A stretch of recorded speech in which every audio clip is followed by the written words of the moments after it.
اس مجلس کا پہلا سوال بڑا اہم ہے اور بہت کریٹیکل ہے، اس کا جواب ڈیٹیل میں دیجیے۔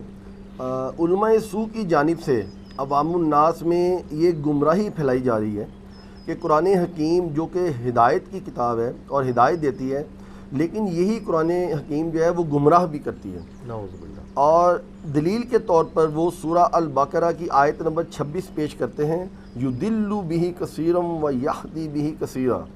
مہربانی فرما کر اس آیت مبارکہ کے تناظر میں صحیح عقیدہ امت کے سامنے رکھیں۔ یہ بڑا ظلم ہوا ہے میرے بھائیوں، اس آیت کو مس کوٹ کیا جاتا ہے، خصوصاً ان لوگوں کی طرف سے جو قرآن حکیم کے وہ عقائد جو بالکل ننگی تلوار کی طرح ہیں، ان کی تاب نہیں لا پاتے، تو وہ کہتے ہیں اب چھٹکارا یہی ہے کہ اس طرح کی آیات کی غلط انٹرپریٹیشن کر کے لوگوں کو قرآن سے دور کیا جائے۔ آپ کو پتہ ہے کافروں کا بھی ایٹیٹیوڈ یہی تھا۔ اعوذ باللہ من الشیطان الرجیم۔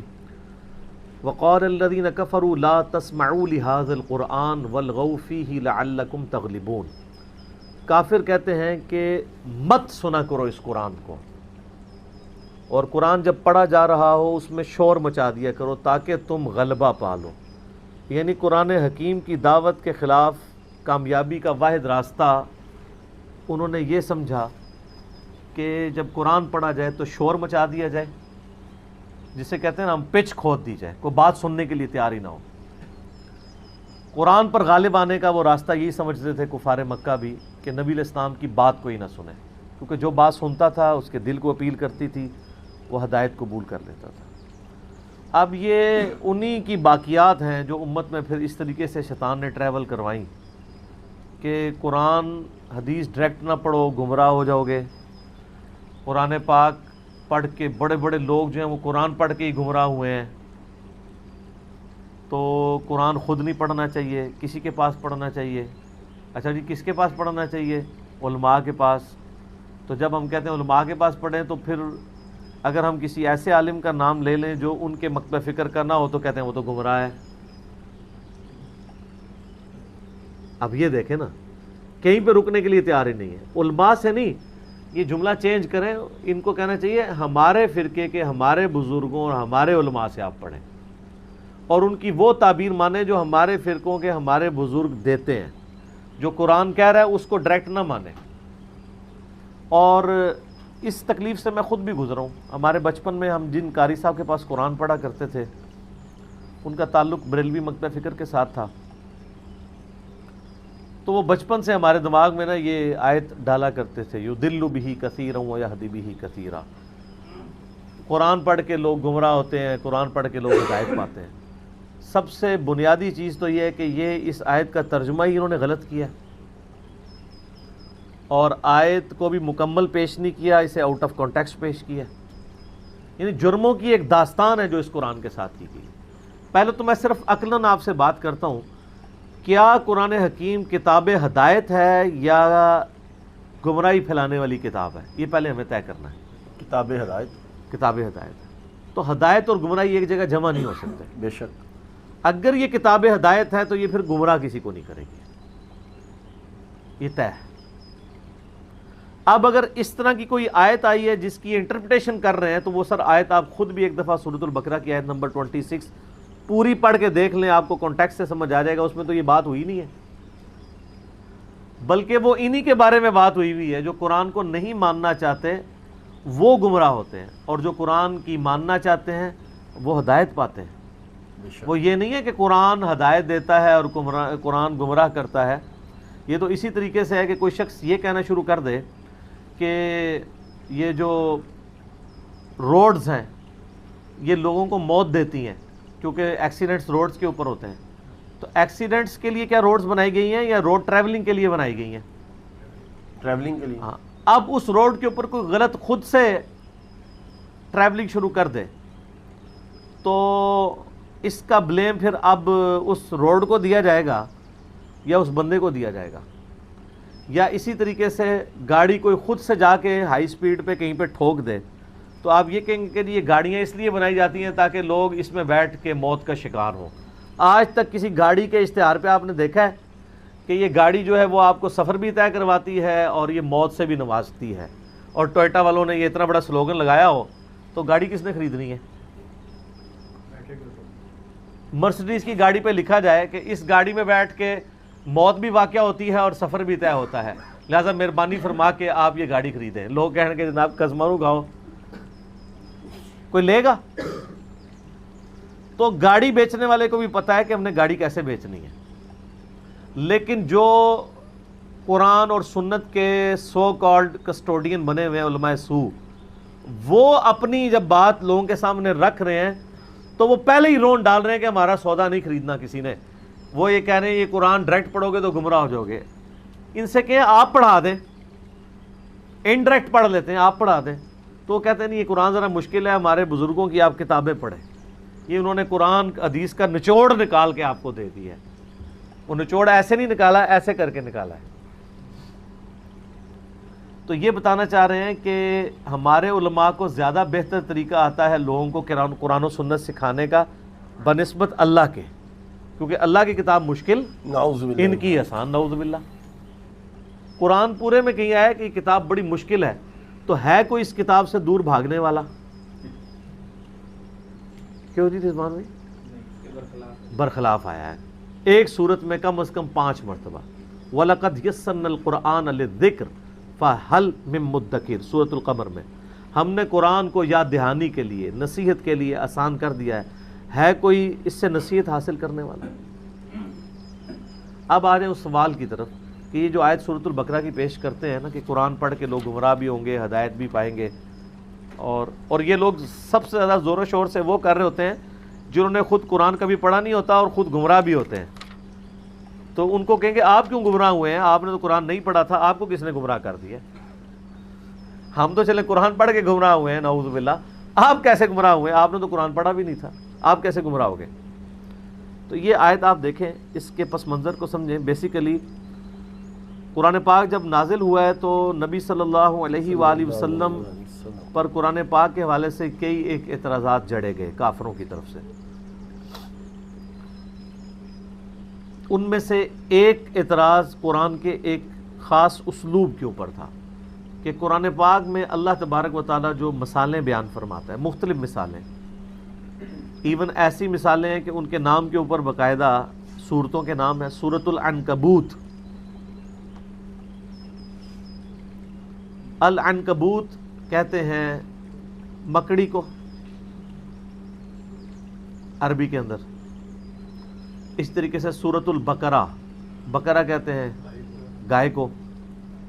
تو کافروں نے ایک اعتراض کیا کہ یہ اگر اللہ کی کتاب ہے، اللہ تو بہت بڑی ہستی ہے، وہ یہ مکڑی کی اور گائے کی یہ چھوٹی موٹی جو مثالیں بیان کرتا ہے، اللہ تعالیٰ کو تو زیب نہیں دیتا کہ وہ اس طرح کی مثالیں بیان کریں. تو یہ قرآن پاک کے اسلوب پہ اعتراض کیا گیا. اللہ تعالیٰ نے اس کے جواب میں ارشاد فرمایا کہ اللہ تبارک و تعالیٰ کا مقصد کسی کے اوپر اپنے علم کی دھاک بٹھانا نہیں ہے، بلکہ مقصد ہے بات کو سمجھانا. قرآن پاک سے نصیحت حاصل کرنے کے لیے یہ کتاب اللہ نے آسان بنا دی ہے. وَلَقَدْ يَسَّرْنَا الْقُرْآنَ لِلذِّكْرِ فَهَلْ مِن مُدَّكِرٍ. دنیا کی کوئی کتاب اتنی آسان نہیں ہے نصیحت حاصل کرنے کے لیے جتنی قرآن ہے، کیونکہ نصیحت اور ہدایت اور آخرت کی کامیابی ہر انسان کی بنیادی ضرورت ہے. وہ ایک موچی کی ضرورت بھی ہے، وہ ایک ریڑھی بان کی بھی ضرورت ہے، وہ ایک ڈاکٹر کی بھی ہے، وہ ایک انجینئر کی بھی ہے، وہ ایک عالم کی بھی ہے، وہ ایک جاہل کی بھی ضرورت ہے. تو لہٰذا قرآن پاک کی وہ ڈیٹم لیول کی تعلیمات جو ہدایت کے لیے چاہیے ہیں وہ اتنی آسان ہونی چاہیے جو ہر بندے کو سمجھ آئے. تو پھر اللہ تعالیٰ نے اس بات کا جواب دیا. اعوذ باللہ من الشیطان الرجیم. میں پوری آیت پڑھنے لگا ہوں. سورۃ البقرہ آیت نمبر 26. ان اللہ لا یستحیی ان یضرب مثلا ما بعوضۃ فما فوقہا. بے شک اللہ تعالیٰ اس بات سے حیا محسوس نہیں کرتا کہ وہ مثال بیان کرے مچھر کی یا اس سے بھی کسی حقیر چیز کی. تم تو مکڑی کی بات کر رہے تھے نا، اللہ مچھر کی بھی مثال بیان کرے نا یا اس سے بھی کسی حقیر چیز کی. اس پہ اللہ کوئی حیا محسوس نہیں کرتا. اکثر لوگ ہمیں بھی کہہ رہے ہوتے ہیں جناب آپ اتنے پڑھے لکھے بندے ہیں، پنجابی میں کیوں الفاظ بول دیتے ہیں؟ بالکل آپ بعض اوقات اس طرح کی بات کر دیتے ہیں جو عام ان پڑھ والوں کی اس لیے ہے کہ بھی میں نے ان پڑھ کو بھی سمجھانا ہے، میں نے خالی انجینئرز اور ڈاکٹرز کو ہی سمجھانا ہے۔ تو یہی اعتراض قرآن پہ بھی ہوتا تھا کہ بھئی اللہ کی کتاب ہے، ذرا مشکل الفاظ ہونے چاہیے، لگے یار کو پڑھ لکھے بندے کی کتاب ہے۔ اور اللہ نے کہا میں بڑا پڑھا لکھا ہونے تو دسنا نہیں ہے، میں نے آپ پہ دھاک نہیں اپنے علم کی بٹھانی، بلکہ بات سمجھانی ہے، اس کے لیے مجھے مخاطب کے لیول پہ بھی اترنا پڑے گا، تو مجھے کوئی حیا نہیں آئے گی۔ یار کتنا ہمدرد ہے ہمارا رب، سبحان اللہ، کہ اللہ تعالیٰ کہتا ہے مجھے کوئی حیا نہیں ہے کہ مجھے کوئی کہے کہ یار یہ کس طرح کی مثالیں بیان کر رہا ہے۔ سورۃ العنکبوت میں آیا نا کہ جو کفار کے ایمان کی مثال مکڑی کے جالے کی سی ہے، ایک جھاڑو پھرتا ہے نا تو کس طرح جالے صاف ہو جاتے ہیں، اس طرح ان کا کمزور ایمان ہے۔ تو اس سے ایک عام بندے کو بھی بات سمجھ آ جائے گی، ایک پڑھے لکھے کو بھی آ جائے گی کہ واقعی جالے تو ہر بندے نے اپنے گھر میں دیکھے ہوں گے، کئی بار صاف بھی کیے ہوں گے، کہ واقعی وہ کتنی محنت سے وہ بناتی ہے مکڑی جالا، اور ایک چرلو پھرتا ہے تو فارغ جالا۔ تو اللہ فرماتا ہے تمہارا ایمان تو یہ ہے، کافروں کے ایمان جو توحید سے خالی ہوتا ہے۔ اب اللہ تعالیٰ فرما رہا ہے کہ اللہ تعالیٰ اس سے کوئی حیا محسوس نہیں کرتا کہ یہ مچھر یا اس سے بھی کسی حقیر چیز کی مثال بیان کرے۔ فَأَمَّا الَّذِينَ آمَنُوا، تو جو لوگ واقعی بات ماننے والے ہیں، جو ایمان لانا چاہتے ہیں یا ایمان لائے ہیں، یا بات ماننا چاہتے ہیں یا مان چکے ہیں، دونوں معنی درست ہیں۔ فَيَعْلَمُونَ أَنَّهُ الْحَقُّ، وہ خوب جانتے ہیں کہ یہ الحق ہے، یعنی قرآن ایک پرپسفل کتاب ہے، من ربہم، ان کے رب کی طرف سے۔ وَأَمَّا الَّذِينَ كَفَرُوا، اور جو لوگ کفر کی روش پہ چلنے والے ہیں، جو جنہوں پنجابی سے کہتے ہیں جنہوں نے کان چٹا ہے، جو کوے کو سفید کہنا چاہتے ہیں، اب جو کوے کو سفید کہے اس کا کوئی علاج ہے؟ کوا تو کالا ہی رہتا ہے۔ تو اللہ فرماتا ہے جو تلے ہوئے ہیں نا کفر کرنے کے اوپر، انکار کرنے کے اوپر، تو ان کی روش کیا ہے؟ فَيَقُولُونَ مَاذَا أَرَادَ اللَّهُ بِهَذَا مَثَلًا، وہ کہتے ہیں اللہ تعالیٰ کو کیا ملتا ہے اس طرح کی مثالیں بیان کر کے؟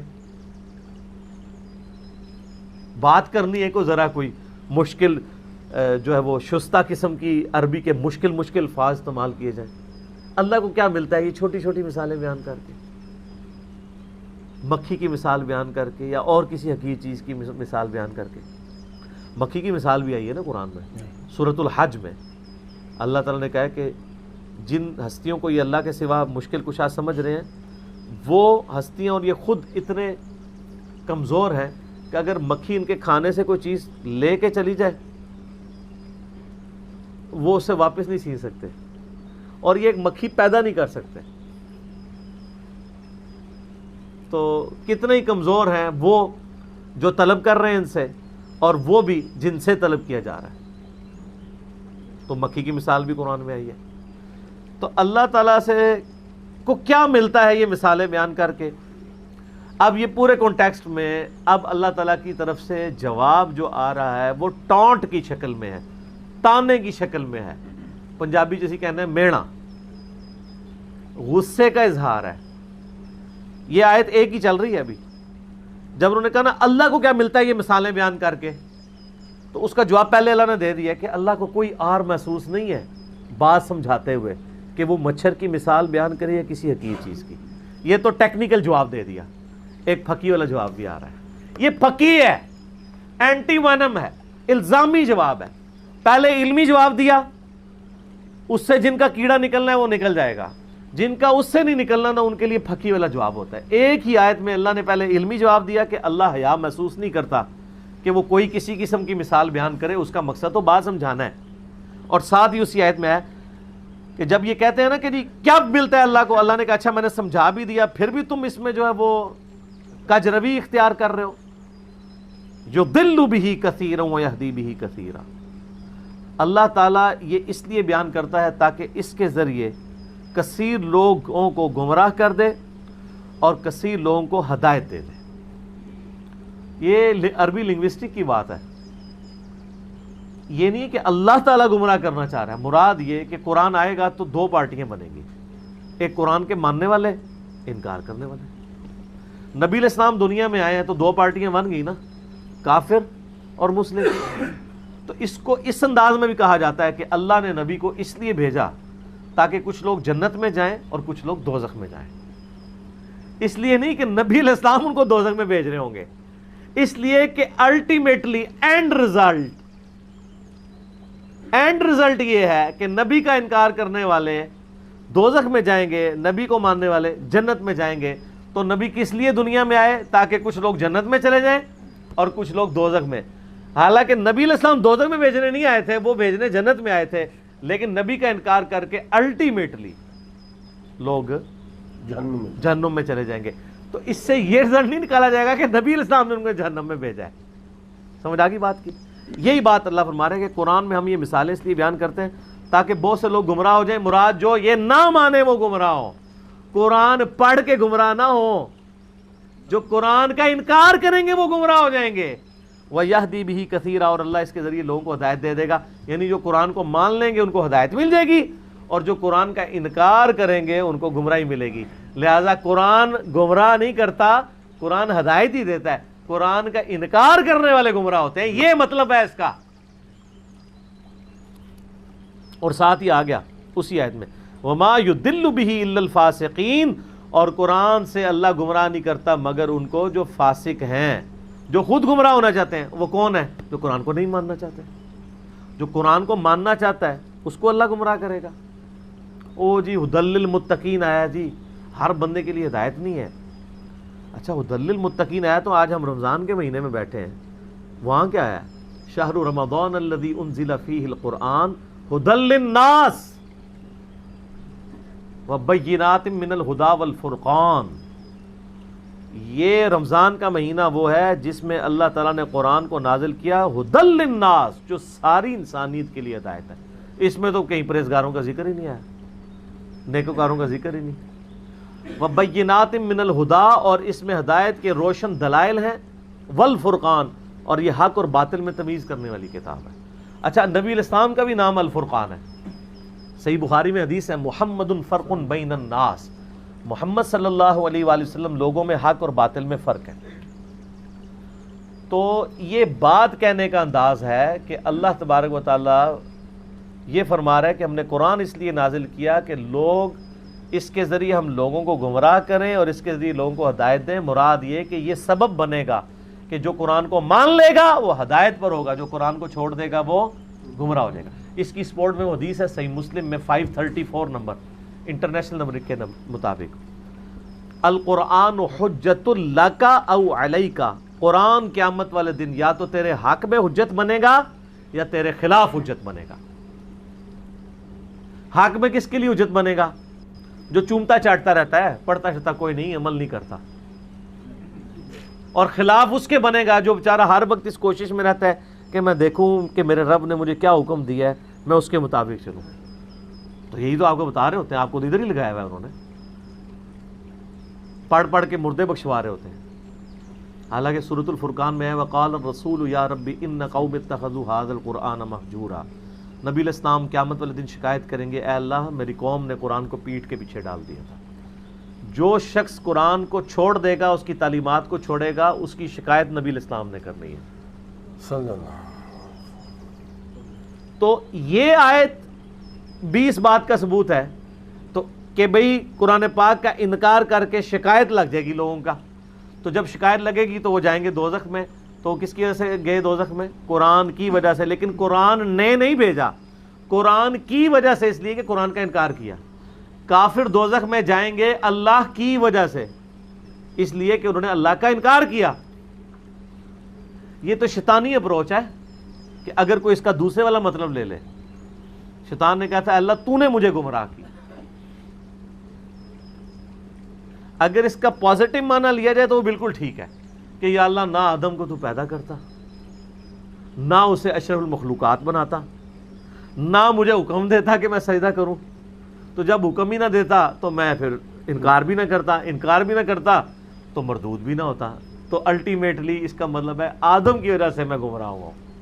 اور اس نے تو خیر ڈائریکٹ کہہ دیا اللہ تو نے مجھے گمراہ کیا, بما اغویتنی, جس طرح تو نے مجھے گمراہ کیا نا میں بھی ان کو گمراہ کروں گا. اس نے پکڑ کے اللہ کے اوپر بلیم ڈال دیا.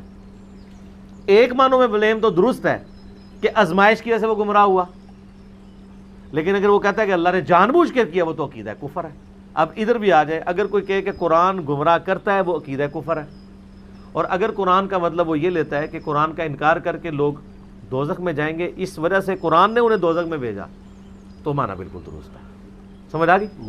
بخاری مسلم میں حدیث ہے، نبی علیہ السلام فرماتے ہیں نا، حدیث شفاعت جو ہے، نبی علیہ السلام کو بار بار اللہ تعالیٰ تعداد مقرر کرے گا کہ لوگوں کو جنت میں لے کے جائیں دوزخ سے نکال کے۔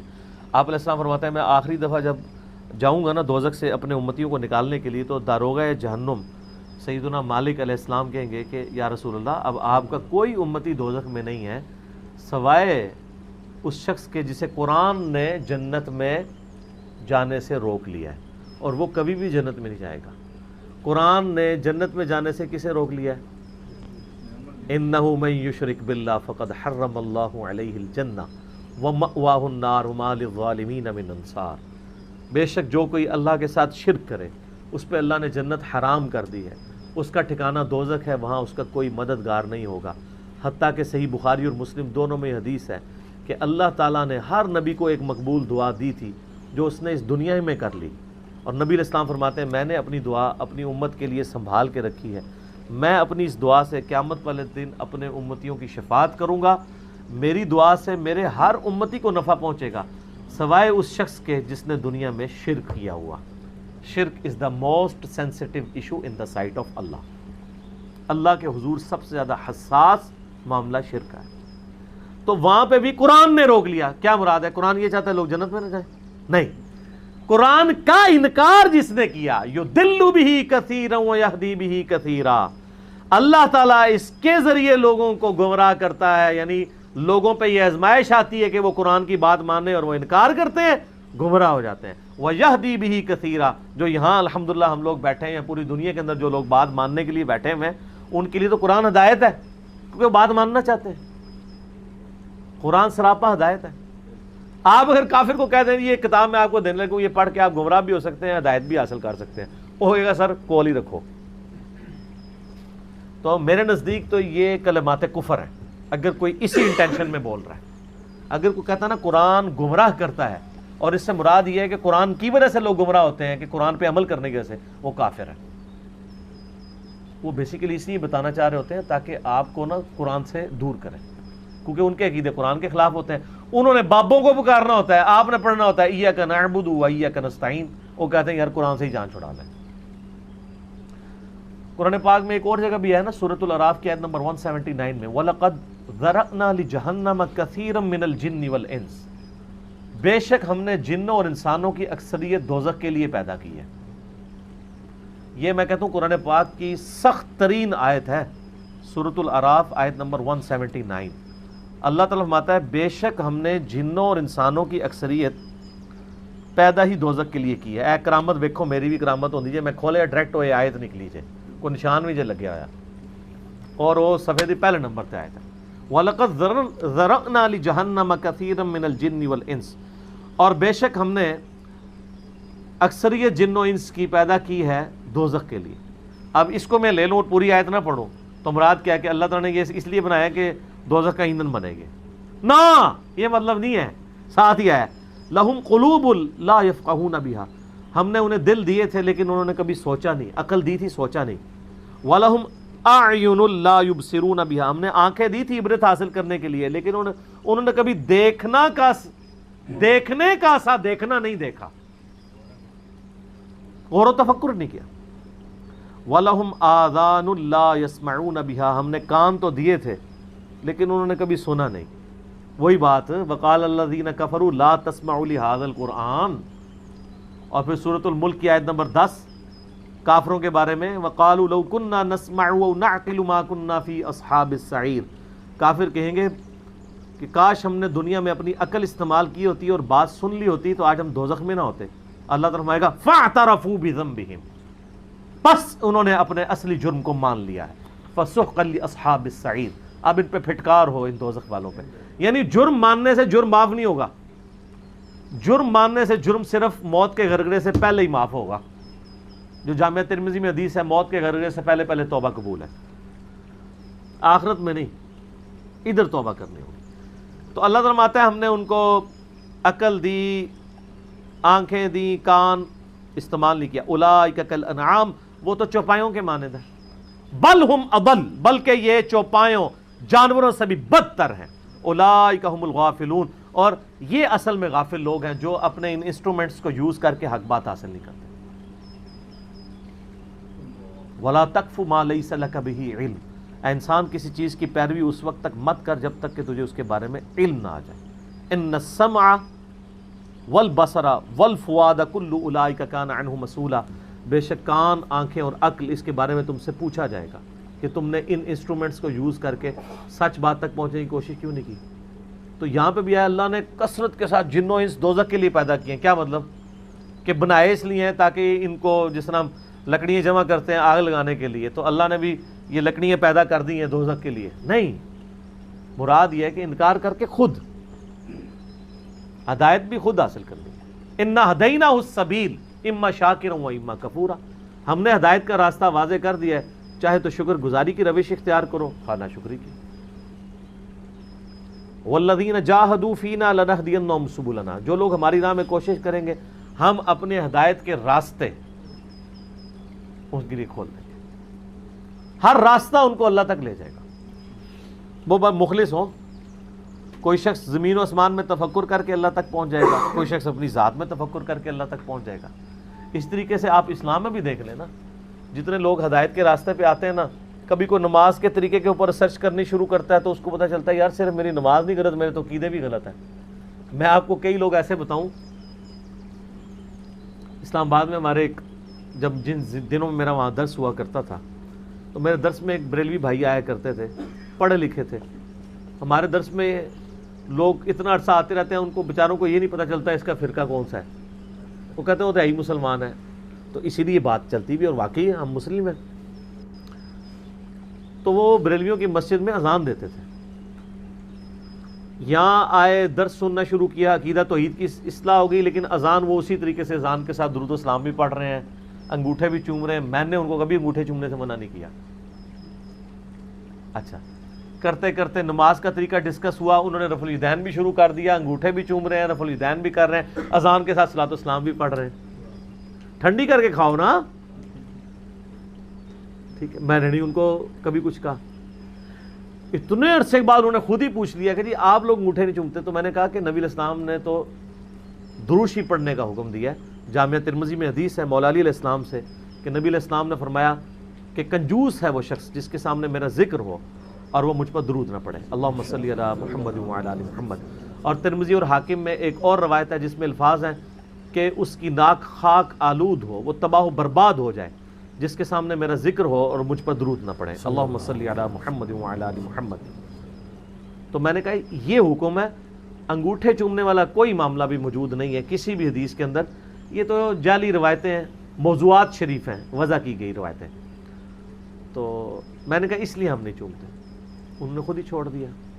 پھر ایک دن خود انہوں نے اذان کے ساتھ درود، میں نے کہا اذان کے بعد دروشی پڑھا جاتا ہے اور وہ بھی اسپیکر میں نہ آپ پڑھیں، وہ دعا کے ساتھ ہے.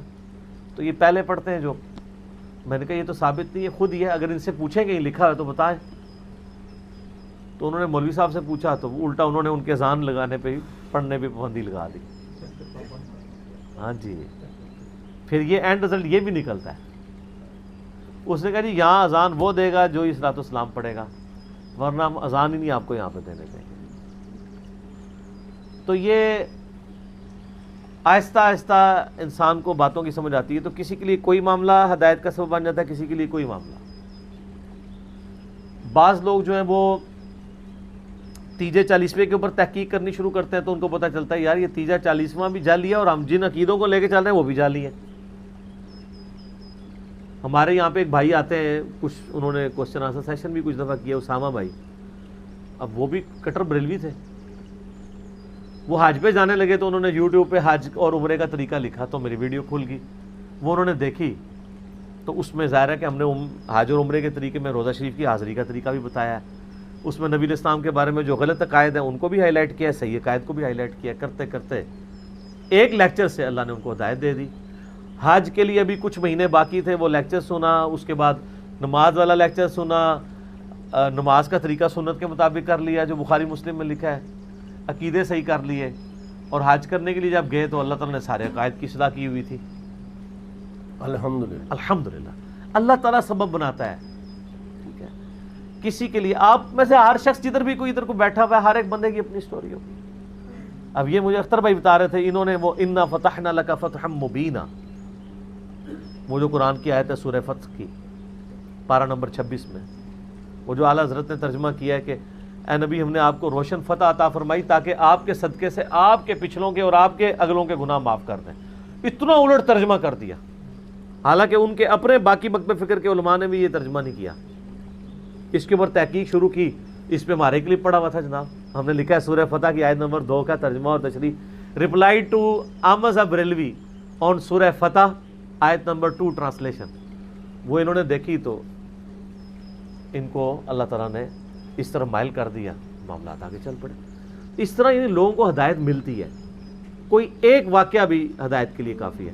تو اللہ کو ہی نہیں کہہ رہا یہ قرآن گمراہ کرتا ہے, لہذا جو لوگ یہ بات کرتے رہے ہیں وہ اپنی توبہ کریں کہ قرآن پڑھ کے لوگ گمراہ ہوتے ہیں, اور پھر مثالیں دینا کہ جی غلام احمد قادیانی ہے وہ قرآن پڑھ کے گمراہ ہوا ہے. سر قرآن پڑھ کے گمراہ نہیں ہوا, وہ گمراہ شخص تھا جو قرآن بھی پڑھتا تھا.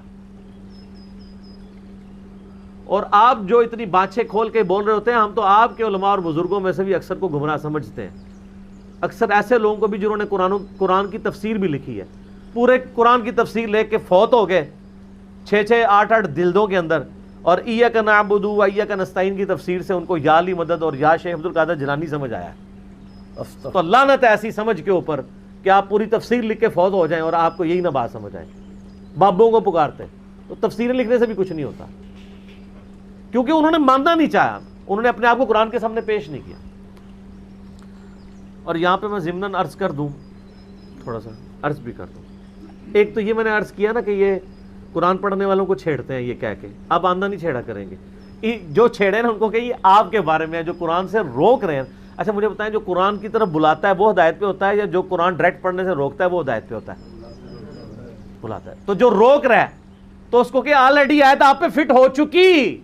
وہ جو آیا نا یضل بہ کثیرا, وہ آپ ہی ہیں کہ آپ قرآن کی طرف آنے سے روک رہے ہیں, اور ہم ہدایت پہ اس لیے کہ ہم قرآن کی طرف لوگوں کو بلا رہے ہیں. اسی کی مثال وہی والی ہے, حمار والی جو مثال آئی ہے سورۃ الجمعہ میں, کہ اللہ تعالیٰ فرماتا ہے علماء یہود کی مثال گدھے کی سی ہے, کہ جس گدھے پر کتابیں لاد دی جائیں تو گدھا کیا کتابوں سے استفادہ کر سکتا ہے؟ نیور. اس نے صرف بوجھ ہی لادا ہوا ہے. تو اللہ نے علماء یہود کو یہ کہا ہے کہ تم گدھوں کی مانے دو. تو جب ہم کہتے ہیں قرآن حدیث ڈائریکٹ پڑھیں, وہ کہتے ہیں یہ آپ نے بھی جو کتابیں سجائی ہوئی ہیں نا, آپ بھی گدھوں کی مثال ہے نا. پرانیاں گلاں, پرانے بزرگ, پرانے فرقے, پرانے باندے, یہ بھائی ان دور چینج ہو چکے ہیں.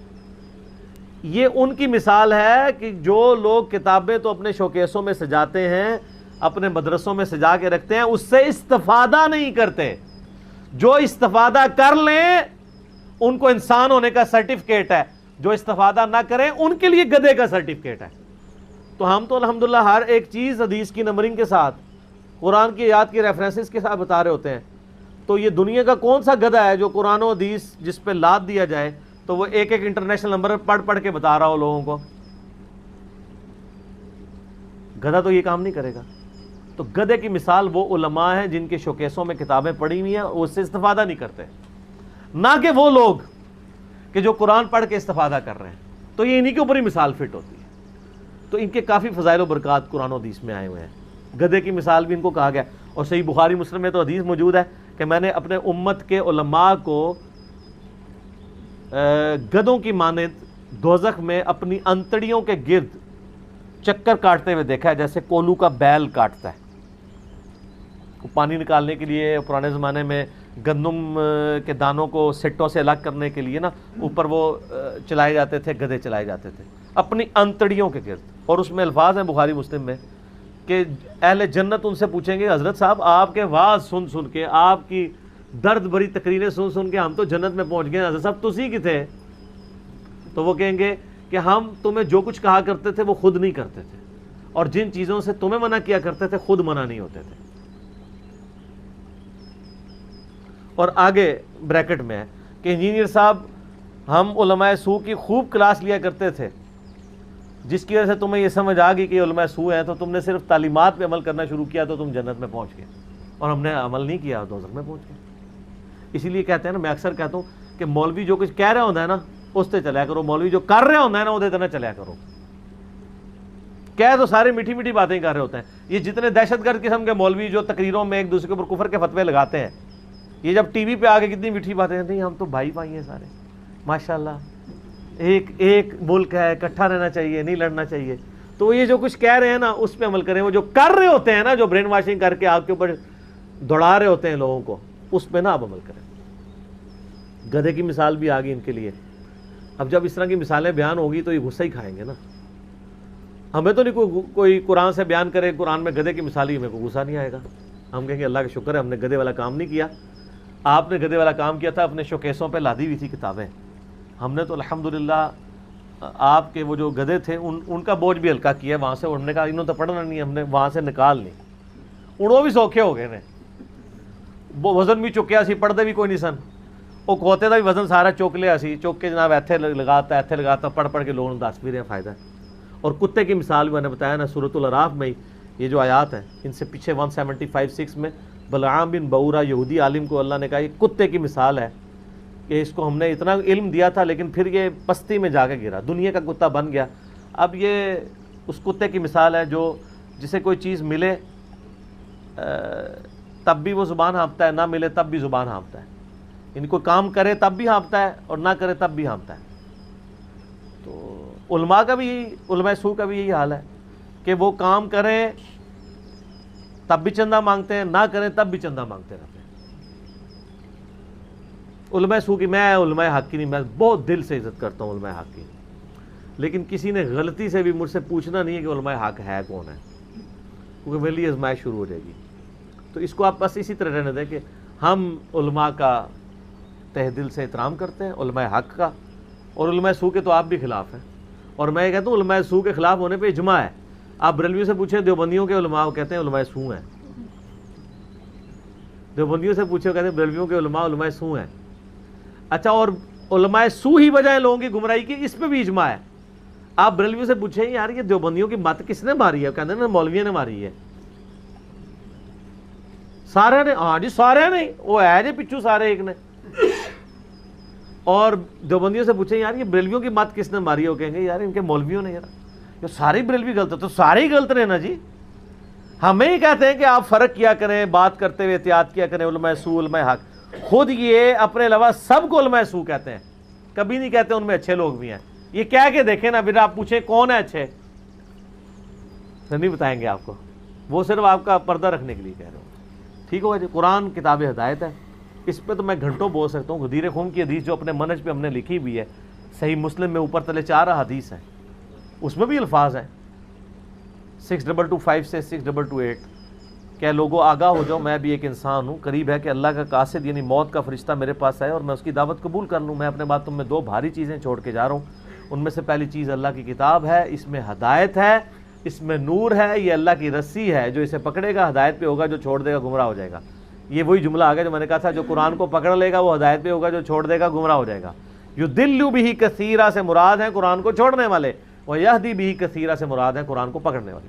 اور دوسری چیز میرے اہل بیت ہیں، ان کے معاملے میں تمہیں اللہ کا خوف دلاتا ہوں، 3 دفعہ آپ نے فرمایا۔ تو یہاں پہ بھی آپ فرمایا ہدایت ہے، نور ہے، اللہ کی رسی ہے، اور بلکہ آپ کو مشکل الاثار امام طحاوی کی کتاب میں ملے گا، اس میں آگے الفاظ ہیں یہ اللہ کی رسی ہے جو زمین و آسمان کے درمیان تنی ہوئی ہے، تمہیں خوشخبری ہو کہ قرآن وہ رسی ہے جس کا ایک سرا اللہ کے ہاتھ میں ہے اور دوسرا سرا تمہارے ہاتھ میں ہے۔